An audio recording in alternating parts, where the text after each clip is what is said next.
Mayfield has imposed a deadline of training camp. If we don't have something done by then, that's it. That's it. Deadline hit and Baker Mayfield strapped on the pads with no new deal in Tampa. Not a holdout, not an Instagram rant. Just a quiet, ice-cold deadline that came and went, and a quarterback who told everybody exactly what he was going to do about it months in advance. No hold-in theater, no vague statements about trusting the process, just a line in the sand that the Buccaneers watched come and go in real time.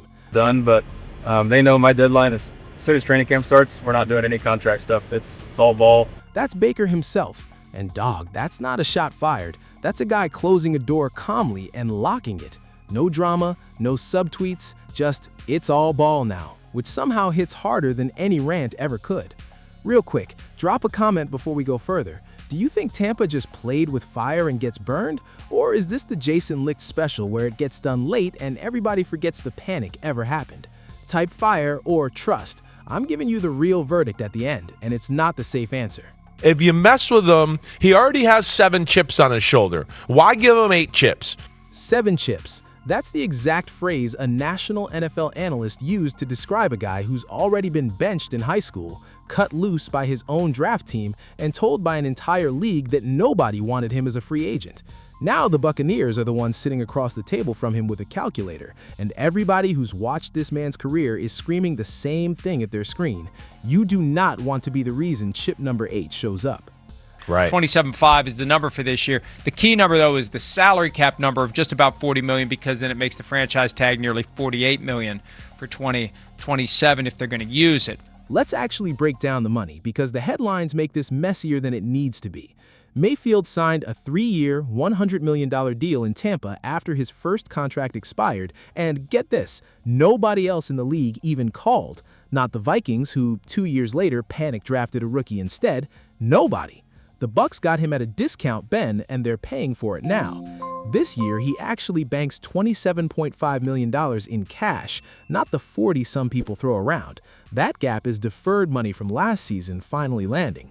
But the cap number sitting near $40 million is the one that matters, because it drags a potential 2027 franchise tag up toward $48 million, and that's an ugly number to hang over any front office's head. Here's the receipts on how the Bucs got this lucky in the first place and why the streak's about to run out. Jameis Winston, the first overall pick out of Oklahoma in 2018, straight to Cleveland, and it was a mixed bag from day one.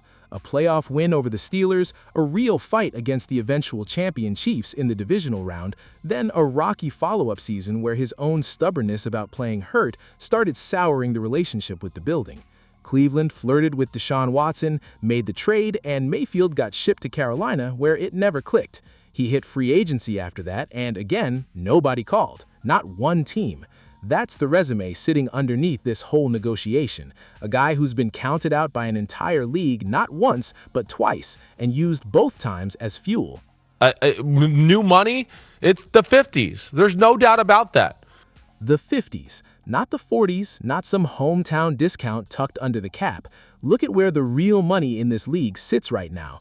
Dak Prescott's new money average sits at the top near 60. Josh Allen's listed at 55, though the true new money math on his reworks deal would push way past that if anybody actually did the honest calculation, which the league conveniently never does out loud. Tara Lawrence, Jordan Love, Brock Purdy, Jared Goff, all sitting in the 50s. That's the neighborhood Mayfield's camp is pointing at, and reasonable football people are backing it up, not because of hype, but because a guy who threw for 40-plus touchdowns 2 seasons ago and dragged Tampa to the playoffs twice has more than earned a seat at that table. But here's the other side, and it's not nothing. Mayfield plays like his body owes the game a debt, won't come off the field, played through an MCL and PCL sprain for basically an entire season, and never once used it as an excuse when the performance dipped because of it. Last year, he got banged up, the numbers cooled off in stretches, and now Tampa has to ask the ugly question out loud. Do you pay mid-$50 money to a guy who's more durable in spirit than he is in body? Chris Sims and Mike Florio spent real airtime on this exact tension, comparing him to names like Brock Purdy and Jared Goff, and neither of them landed on a clean answer, because there isn't one. There's also the history lesson nobody in Tampa wants to think too hard about. 2 years ago, Miami paid Tua Tagovailoa full market rate off the back of a strong stretch, decided the production didn't justify the number, and now he's suiting up in Atlanta. Go back further to 2018, the year Jimmy Garoppolo, Kirk Cousins, Matt Ryan, and Matthew Stafford all traded the highest-paid quarterback crown back and forth for basically an entire summer, a new guy grabbing it every couple weeks. The market moves fast, and it does not care about loyalty. It cares about who signed last. He will bet on himself. He left Texas Tech. Yeah. This is the turning point of the whole story, and it's not the contract, it's the man. Texas Tech benched him for Davis Webb, so Mayfield walked away from a scholarship and enrolled at Oklahoma as a regular student with zero guarantee of ever suiting up. He tracked down Bob Stoops himself and basically talked his way onto the team. Before that, high school. He lost the starting job to begin with, only got in because the starter got hurt 4 plays into a game and never gave the job back. Picture a card player who's gone all in with a mediocre hand 3 separate times in his life and won every single time. That's the mentality sitting in that Tampa locker room right now. This isn't a guy posturing for leverage in a negotiation. This is the same exact instinct that's carried him his entire career, and it's exactly why the Buccaneers should be terrified of testing it a 4th time. Every single time this man has been told no, he's found a side door, walked through it, and made the people who said no regret it within a couple of years. And just the Bucs having to deal with this, deal with Vita Vea. Levante David retired. Mike Evans is gone. Zoom out, because this is bigger than one quarterback's paycheck. Mike Evans, gone. Levante David, retired. Vita Vea already asked his way out of Tampa this offseason. The Buccaneers are staring down a full teardown of the core that got them to back-to-back playoff appearances, and Mayfield is the one piece left standing that can actually usher in whatever comes next. Lose him too, and you're not looking at a rebuild, you're looking at starting from complete scratch at the most important position on the field, trading for someone, chasing free agency leftovers, or hoping a rookie can walk in and be ready. And it's not just a Tampa problem. Every team with a quarterback window closing in the next year or two is watching how this plays out. If Mayfield hits the open market and gets paid what the market says he's worth, every front office with an aging bridge quarterback just watched the price of doing nothing go up in real time. Jason Licht built his reputation on doing these deals face-to-face, in person, no drama. And this is the first real test of whether that reputation survives contact with a quarterback who has already told the world he's fine walking away.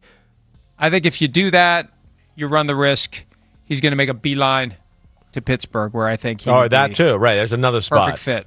Pittsburgh, sitting right there is a real landing spot if Tampa gets cute with the numbers, and that's the part that should actually scare the front office. This is a league where Tua Tagovailoa got paid market rate 2 years ago in Miami and is now suiting up for the Falcons instead. Proof that betting on comfort and loyalty doesn't always protect a front office from a player walking. Daniel Jones asked for $45 million, got mocked league-wide for it, and still walked away with $40. The lesson keeps repeating itself, and teams keep needing to relearn it. Lowball a guy who knows his own value, and he will find the door. No state income tax and not. And think about who else is watching this from a distance. Every agent representing a starting quarterback heading into a contract year just got a new data point to wave around in negotiations. Every team that lowballed a quarterback and watched him walk, whether that's the Jets letting Justin Fields go for pennies or Miami letting Tua leave, just became a cautionary tale that gets brought up in every single one of these meetings from here on out. One negotiation in Tampa Bay just became homework for 31 other front offices. It's like any other time a guy makes a bet on himself. We cheer him on because when he loses, it doesn't affect us. And that's the whole thing in one sentence. Everybody loves watching a guy bet on himself, right up until the moment it's their front office holding the bag. Baker Mayfield walked into camp with no deal, no drama, and a flat statement that the deadline was real. The Buccaneers had months. They got a proposal on the table that Mayfield reportedly didn't even bother responding to, because when the opening number insults you, silence sends a louder message than a counter ever could. So here's the verdict, and I'm giving you a real one, not a safe one. Fire. Not because Mayfield wants out, he said flat out he'd be happy living in Tampa for life, but because this organization has made a habit out of getting quarterbacks at a discount and testing exactly how far loyalty stretches before it snaps. Jameis left. Brady's window closed on schedule. Now the same front office that got lucky twice is rolling the dice on a guy who has never once lost a bet on himself. Not in high school, not at Oklahoma, not in that playoff run against the Chiefs. Camp's open, the numbers still unsettled, and Baker Mayfield already told you exactly how this ends if they wait too long.